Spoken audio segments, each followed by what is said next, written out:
Magandang umaga, Verbum Dei School of Apostles. A blessed New Year and a happy Jubilee year to all of us. No? It is a gift to gather as one family at the start of this new year. No? Have you made your resolutions yet? No? Sino gusto pumayat? Sino mag-exercise? No? Have you reviewed your project of life? What project of life? But you know, the new year is a time to reflect and realign our goals with God's will. As a community, we're not just individuals with resolutions, but a family helping each other fulfill God's plan. I am Melissa Wang, and my husband George and I have been with Verbum Dei for almost 11 years now. 11 years. And today, I've been voluntold to continue our reflection on the conversion stage of Arte Mario. And because one of my resolutions is to be an obedient Verbum Dei missionary disciple, here we are. Now, do you remember Elaine's talk on unawareness of life and love? Were you here then? Huh? What struck me was when she showed that unawareness doesn't happen overnight. You need to be careful. It is a slow fade, starting from when we ignore God's voice. Father Felipe was very blunt about it, no? It is our stupidity. All caps pa, you remember? Font size 100 ata. It's such stupidity that leads us to unawareness and sin when we try to take God's place and stop trusting in His guidance. Hindi naman tayo ginawang tanga. Huwag tayong magpakatanga. As we begin 2025, especially in this Jubilee year of hope, let's resolve to deepen our awareness and nurture our connection with God. Today, let us allow Him to speak to our hearts and show us the truth of our lives. So, what is this truth that we are invited to soak in today? No? God reminds us, Marge, no? Chiki, you are made in my own image and likeness. Because of this, no? Marichelle, Darlene, you have a great potential for life and love. 1 Corinthians 6:19 asks, do you not know that your body is a temple of the Holy Spirit within you? My dear Verbum Dei Soa family, we carry God within us. It is a spring of pure life and love that is ever present. Ezekiel 47:12 paints a beautiful vision of what this potential can grow into. It says, along each bank of the river, every kind of fruit tree will grow. Their leaves will not wither, nor their fruit fail. Every month, no? Every month in the Soa, they will bear fresh fruit because the waters of the river flow out from the sanctuary. This is the vision that God presents to us this new year. Lives nourished by divine grace, constantly renewed, full of purpose. Look around you. Look around you, look around you. Imagine us as a community of trees, deeply rooted, always bearing fruit. What trees do you see? But remember now, if we do not nurture this seed, it will not grow. We need to tend to the sanctuary within so that the river of life may flow freely, bringing nourishment and healing to the world. To illustrate this, let us think of a hydraulic jack. No? Most would be familiar with it when we get a flat tire, right? When you get a flat tire, you pull it out, you position it, and something so small can lift a car. Now Google help me in my reflection. The jack apparently works when pressure is applied in one part and the fluid inside is spread evenly, distributed within, enabling the jack to lift the other part of the jack to lift the car. So let's stay in that image first. For the jack to work, all parts, the vessel, the oil, and the pump must function together. If the fluid is inside, but you don't apply pressure, will it work? Or maybe the fluid is there and you are applying all your strength, to put pressure, but the jack is planted in the wrong spot. What will happen? Will it work? Or maybe the fluid has dried up from keeping the jack in storage. Will it lift anything, no matter how hard you pump in the right spot? In the end, you are stuck with a flat tire. Unless all three work together, you will be stuck with a flat tire. Hindi makakarating sa paroroonan. Hindi makapaghahatid sa patutunguhan. I hope this analogy convinces us of the importance of caring for this life love within us, so our lives can have an impact far beyond anything that we can achieve on our own. This life love within isn't just something to make us feel good, Although, of course, we feel good when it is so alive in us. But it is a power that can either bring life or destruction to many. We often hear this in Deuteronomy 30:15-20. I have set before you life and death, blessings and curses. Now choose life so that you and your children may live. The choices we make can bring hope or sow destruction. We have the capacity to be saints and sinners. Remember the community pantries during the pandemic? One Filipina set up a cariton of groceries with a simple slogan that touched the hearts of many, and it inspired many others to do the same, giving concrete aid, spreading hope, and sparking generosity during that dark time. In contrast, we have also heard of corruption scandals that arose when officials awarded overpriced contracts for 300 peso face shields, right? Wasting taxpayer money, endangering frontliners, and fostering mistrust in government. One choice led to life, another to death in the same scenario. Life or death, You listen to me and you hear these things, and it is a no-brainer. Who will not choose life? Who will not choose life? Until we are confronted with it in our daily lives, These choices confront us daily. How do you respond when you find someone difficult to work with? Or when a friend shares juicy stories that aren't theirs to tell? Or when things don't go as you meticulously plan? Life or death in the everyday. Make no mistake, we are responsible for the choices we make. We are responsible. And often when we hear the word responsibility, it can feel very heavy. Like a burden. A lot of times you want to run away from responsibilities. But in my prayer, I saw the definition of responsibility as responsibility. Responsibility.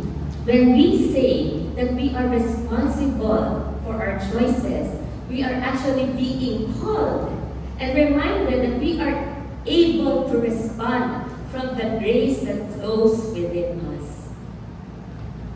From this life love that is always present within us. It is up to us to respond with freedom, faith, and generosity. Responsibility isn't just reacting to challenges.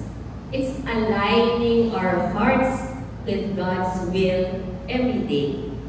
Every decision, big or small, either strengthens or weakens the life He has placed within us. God's love equips us to choose wisely and respond according to His will. Now, given this incredible, beautiful potential for life and love placed within each and every one of us, why then do we still struggle to live according to His plan? Is there anyone here who doesn't struggle? I don't think so, if we are being honest, no? But asking this question, especially at the start of this year, helps us reflect on what holds us back and opening our hearts to His guidance and drawing us closer to His will. Why don't we live according to God's plan? The direct answer: we fall short because we neglect to care for the life and love God has placed within us. Maybe Father Felipe's answer is even more direct, no? Stupidity. We all have our stuck answers when things get difficult, especially in mission. Ano na? Sino? Busy ako, hindi ko kaya, meron naman akong ibang ginagawa. Iba naman. But when have we paused? No? These are valid. But the question is, before giving these answers, do we actually pause and think, no? Saan ba ako tinatawag ng Diyos? Or are these automatic answers already? Do we consider how our choices affect not just our lives, but also the lives of those around us? You know, oftentimes our choices, I think, not oftentimes, all the time, our choices may seem harmless at the time, but they have far-reaching consequences on our inner dispositions and our potential for life and love. When we make these choices, the life and love God has planted within us doesn't just fade away quietly, no? As we learned in the last talk, no? It begins to wither, affecting not just our own hearts, but those around us. It creates spiritual drought where there should be flourishing. So maybe, just to be more concrete, no, 2 more reasons. We fail to care for this life and love when we are unmindful of what we consume. Galatians 6:7 warns, whatever a man sows, that he will also reap. A question, now let us reflect. What are you sowing in your hearts and mind? What you consume impacts you and everyone around you. When was the last time you have examined what you have been feeding your soul? We also fail to care for this life and love when we allow our hearts to be divided and the mix of life love within us becomes corrupted. Our hearts and minds are battlegrounds where the seeds of God's life and love can either thrive or be corrupted. No? When we allow conflicting desires like comfort or distractions to take root, we cannot fulfill God's plan. Worse, we risk leading others astray. You know, we've heard it said, no? The corruption of the best is the worst. What comes to mind? Our politicians, right? No? Our thoughts automatically go to leaders in society since their choices affect a greater maturity, for better or for worse. Pero wag na tayong lumayo. We are verbum Dei. When we corrupt the life and love within us, it dilutes our witness and risks turning off people from the community, and worse, from the faith. So in my prayer, all these reflections gave me a clear lens to view my past year. I've heard it say, and maybe you can also look at your own calendars. Our calendars tell us the most honest autobiography, no matter what we say. What is reflected in our calendars tell us where our priorities lie. Mayabang ako. I started 2024 very strong. I was part of the Easter Encounter team, the first in Manila, Pasig, to be led by disciples. I was affirmed in my gifts, clear on God's will, enjoying fraternal love, strengthened in embracing my process, and above all, amazed at the fruitfulness God brought through me far beyond my own capacity. I also discovered detachment at the results of my effort because of a very clear conviction and knowledge that it was not up to me. Everything was up to God.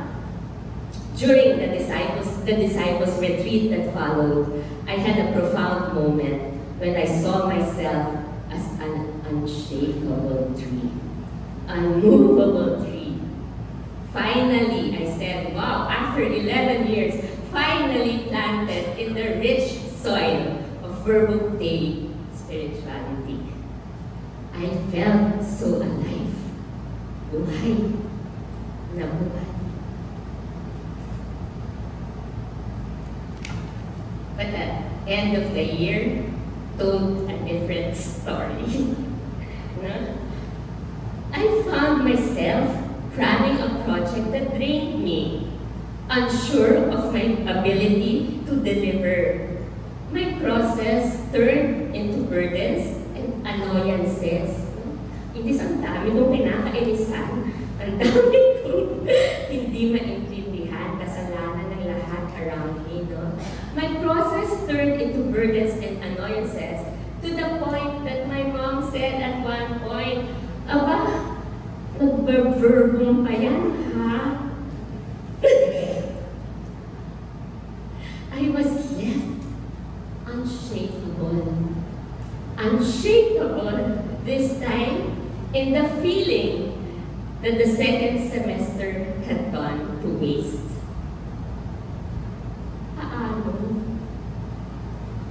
Paano nangyari?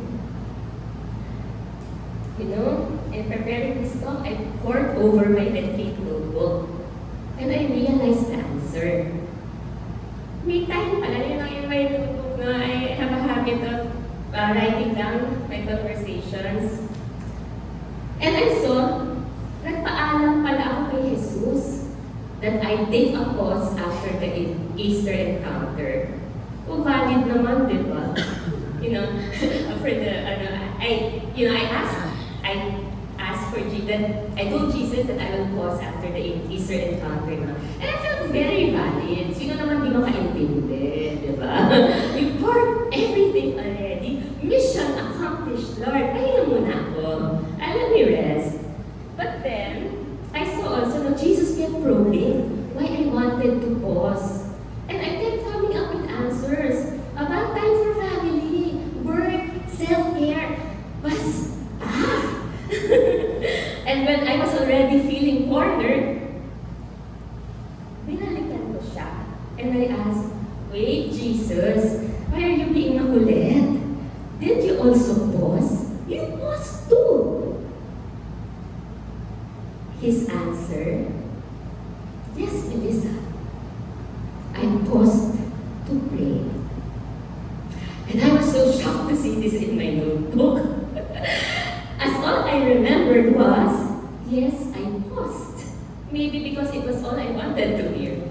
I paused not to pray, but to accept a job offer based solely on the money it promised. And friends telling me, ang tanga mo naman, Melissa, pag hindi mo yung kinuha. And because, you know, I discovered I didn't really like doing this job. I distracted myself, binging Netflix, mindlessly scrolling through my phone. I didn't particularly like the job, no? So I just also went through the motions in caring for the people He placed in my hands, no? So looking back, I had failed to see that in Jesus' probing, He was looking at my life with so much promise. And He was actually inviting me to do more for Him. To move from certainty to certainty in my spiritual journey. My pause, sabi ko, 2 weeks lang, no? Hindi 1 month, 2 months. By December, I was telling George, simpang gabi tayo, kailangan ko humabol sa Pasko. From so much fruit in the Easter encounter, what happened in December? My pause had pulled me away from God's plan, and I lost touch with the life and love He had planted in me. So rather than a wellspring, I had treated it as a faucet to turn on and off. I have to wrestle with this question, no? And I invite you also to wrestle with that question. This life and love, pinapahalagahan ko ba talaga ito? Pinapahalagahan ko ba talaga? Kasi ang pinapahalagahan, inaalagaan. What we value, we take care of. Ultimately, what we allow into our hearts, our thoughts, desires, actions, priorities, either nourishes or poisons the life God has entrusted to us. As Matthew 15:18 to 19 warns, what comes out of the heart does more harm than what goes in. Let us examine our hearts today and choose to nurture what leads to life, so we can live according to God's plan and bear lasting fruit. Paano? To keep this life-love potential in us pure and vibrant, we must intentionally guard it. Guard it. Guard your hearts.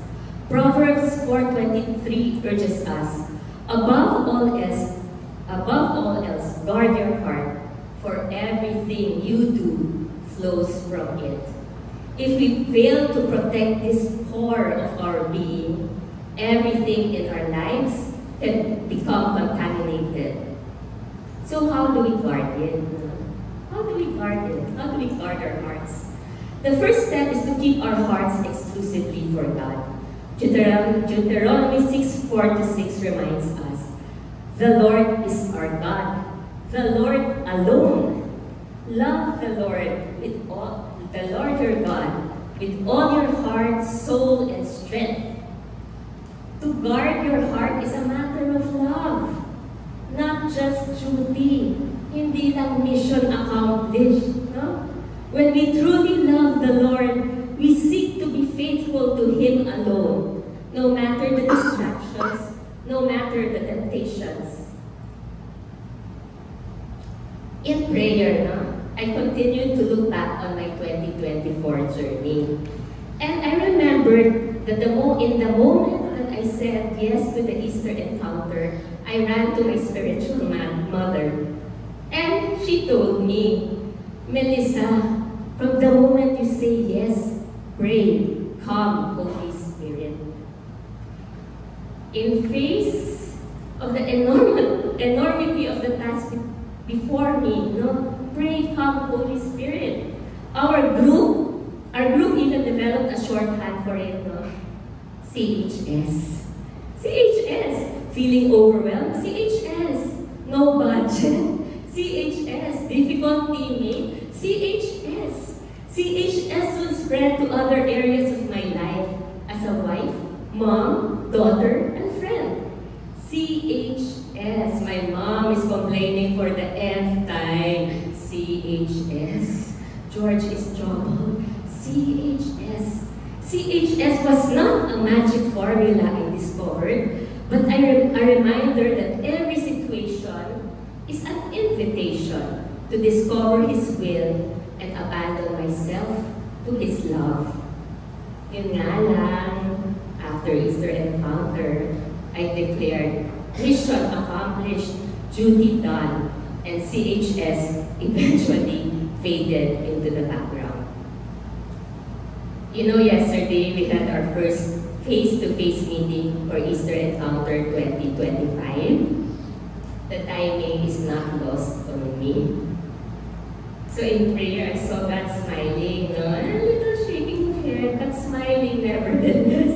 It feels like God is saying, Tara, Melissa, let's try again. Preparing this talk feels like His pabaon, no? For the journey ahead. This time, to approach these preparations as a matter of love beyond the event. Conscious this time, no? To move from certainty to certainty. You know that phrase? When I started in Vermont, it attracted me so much. And I realized, no, I really have so many opportunities to move from certainty to that certainty. But once I feel very certain, okay na to, no? But God is inviting us to more. So what are the other ways to guard our hearts? We also have the wisdom of the commandments and the evangelical counsels. The first 3 commandments focus on our relationship with God, calling us to love Him with all our heart, mind, and soul.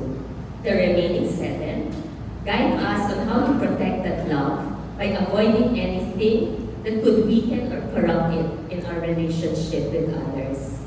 You know, we all know these commandments from childhood, no? But then we tend to see it as a set of rules, no? But remember, when God gives us commandments, He's not just setting rules or burdens. He's offering us a path to true life. As an adult now, caring for my aging parents, I often feel burdened by this responsibility. Yet the 4th commandment reminds me of the privilege of still having both my parents in my 50s. My siblings and I share the responsibility to take care of them. And this strengthened our bonds. Seeing us this way, no, gives so much peace and comfort to our parents in these sunset years. My dad is a man of few words, but he says, okay na ako. Look at all of you. This love extends to our children who are very close to their lolo and lola. In 1 John 3:14, we know that we have passed from death to life because we love our brothers. Whoever does not love remains in death. The next how, as Virgum Day, we are very aware of this. Guarding our hearts also means feeding on the Word of God.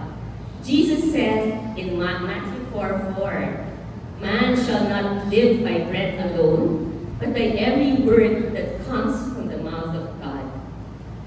The Word of God is nourishment. We know it is nourishment for our hearts and minds. If we neglect it, we starve the life that He wants to grow in us. How have you been defending your prayer life in the busyness of the holidays, no? How have you been able to defend our prayer life? Lastly, guarding our hearts is not only about preserving God's love for ourselves. The love and life He gives us is meant to be shared.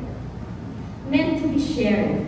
We are called to channel this immense love outward for the redemption and sanctification of others.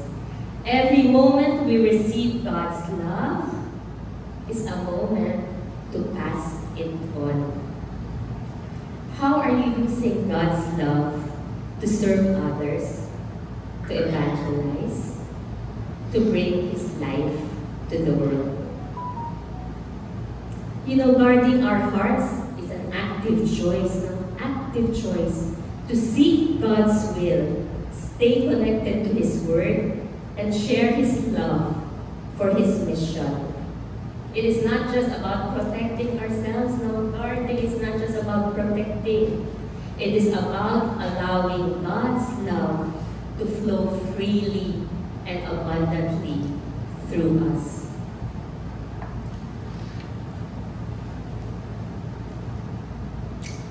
Now, as we reflect on this incredible gift of God's life and love within us, let's remember that our choices today echo through future generations. You know, every time I stand up here to give a talk, I always remember, all those before me, especially, as I said, my spiritual mother, who had such an impact in my life. And when she left, I told her, I resolved every talk I made, I carry you within. I carry you with me.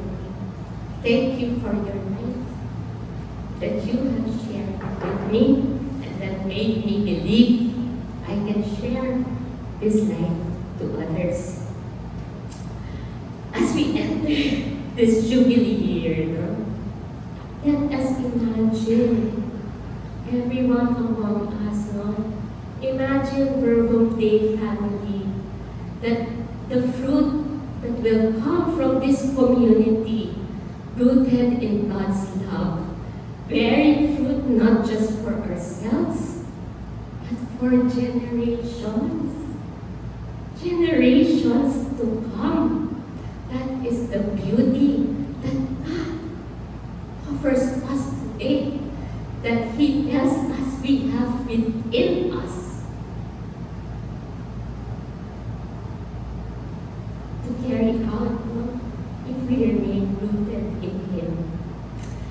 As VD, as Verbum Dei missionary disciples, and as fraternity, we often hear, fix your eyes on Jesus. Fix your eyes on Jesus. And we draw so much strength from that. But let's also allow ourselves, when we do this, it's not just fixing and thinking, Jesus, how do I imitate you? How do I? I think the more important thing, when we fix our eyes on Him, also receive the loving gaze He fixes on our lives. Jojo, Shari, see your potential. June, Nancy, you are meant to shine for generations.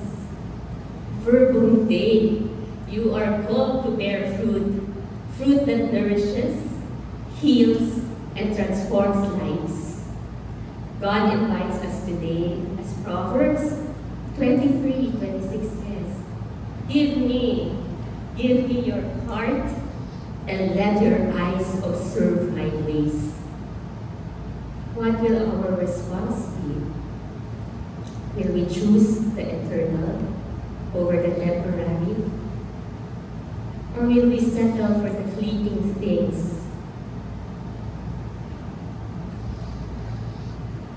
Let us not be like the rich young man in Mark 10:17-22. He was offered eternal life.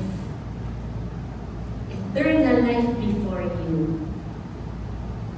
And he chose to turn the other way because he cannot let go of the temporary things, and because he failed to see Jesus looking at him with so much love. Easy to say, no? Stupid and shall man. But we know, it's not always easy. Intellectually, the choice is obvious. But in practice, it is not. It is not. The choice is ours. Life or death. Blessings or persons, choose life. Choose life, God urges us, so that you and your children may live. Let us now bring our hearts to prayer, asking for the grace to nurture the life and love that God has given us, and to allow the Trinity to imagine with our lives. So, we have a lot of scripture passages, but in the time that we have, I also suggest to maybe we can stick to what struck us most in this talk and bring it to dialogue, dialogue before Jesus, I think, and ask him to, a dialogue and ask what is his very personal message for you at the start of this week.